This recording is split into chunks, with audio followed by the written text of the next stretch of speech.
This is the old cemetery in Birch's Garden, and it's in the centre of town. You can see the mountains around, and behind me is actually the Ober-Salzberg, well, about 4 or 5 kilometres from here, and that's sort of where Hitler lived. And here we have the grave of a rather important person within the Nazi administration. This is the grave, as you can see, of Hans Lammers. There he is, 27th of May 1879. He was born in Lubliniec, which is in Upper Silesia now, it's in Poland. He went to university in Breslau, now Wrocław, also studied in Heidelberg as well, and he was working in Boyden, which is now Bytom in Poland. Served in the First World War, he got the Iron Cross first and second class, and after the defeat, let's face it, by then he was getting on a bit in life for being a soldier. He was 39 years old. He joined the German DNVP, that's the German National People's Party. And he was quite well known in politics, well, to politicians I should say, because he was a lawyer. And he was the Undersecretary at the Ministry of Interior.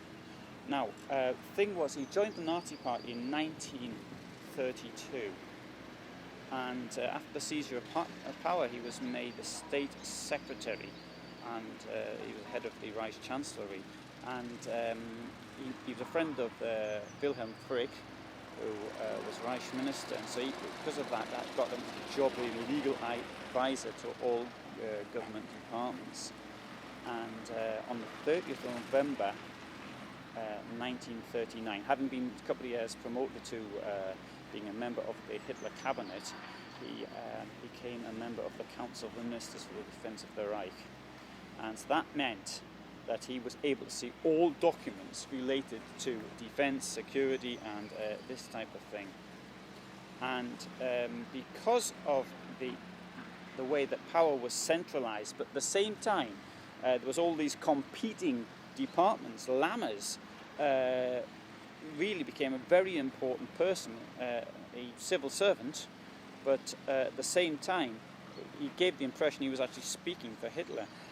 Very curious thing is that the expression Heil Hitler, well, obviously he didn't think of it, but he was possibly one of the first people who started to use it on correspondence.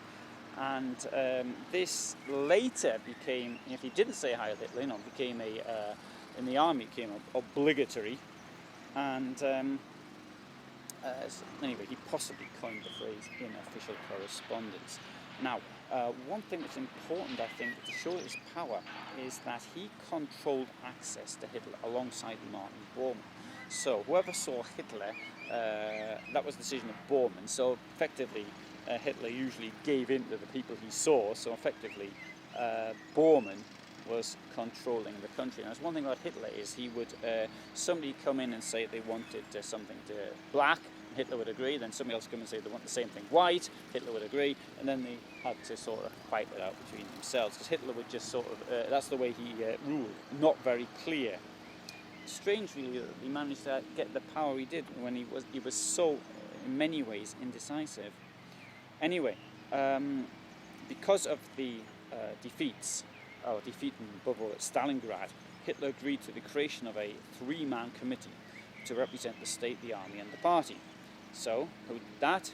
Wilhelm Keitel for the army, Martin Bormann, and Hans Lammers, the 3 of them together. Now, you can actually read quite a lot about this in the book by Albert Speer, because he sort of describes it. I mean, obviously he was sort of denied power, but he sort of formed an alliance to a certain extent with Goebbels, with Goering and Himmler.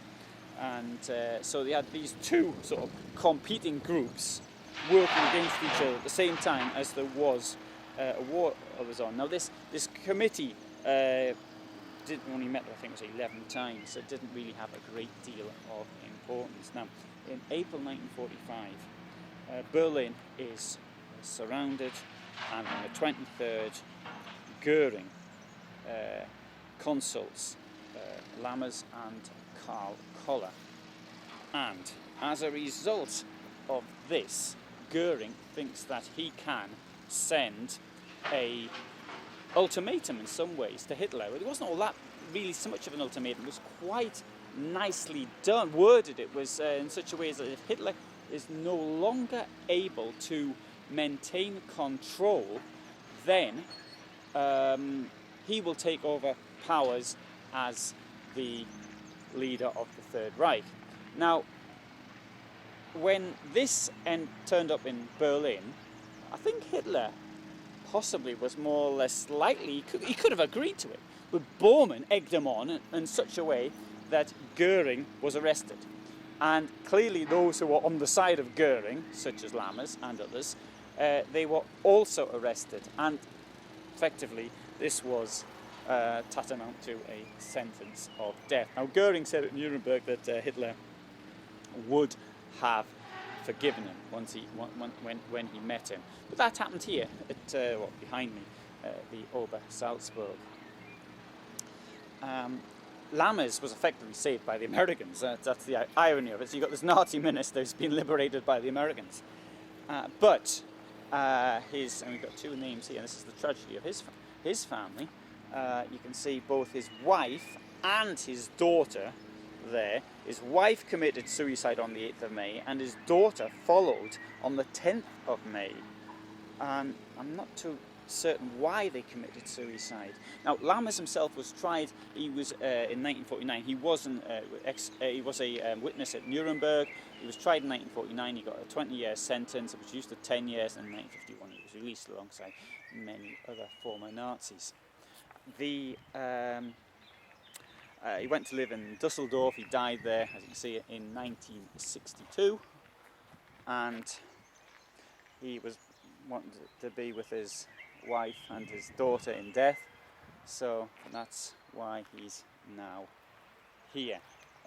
He's a person who is not very well known, despite the importance he had in ruling the Nazi state. Now, you've heard all the others I mentioned, Albert Speer, Goering, Goebbels, but have you heard of Hans Lammers?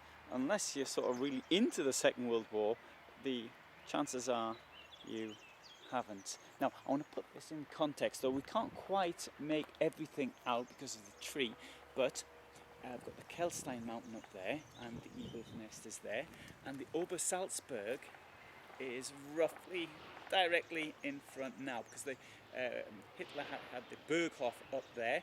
Berghof in German, that means Berg's mountain, Hof is court, so it's the where Hitler held court. He spent at least 2 months a year here, and every year. And then this is, to a large extent, this was the surrogate capital of Germany during the Nazi era, because Hitler didn't come here the first time he was in 1923, but then in 1920 he would holiday here, and once he became dictator, he bought the property he used to rent, and that and all the hangers-on came here as well. So I filmed a lot around here in this same graveyard here. I'm going to do a couple more films. One I've already done, which you can see on Dietrich Eckart, who is one of the founders of the Nazi Party and a pretty nasty person, in my opinion. He died in 1923. And we're also now on another film about some of the military memorials in this graveyard.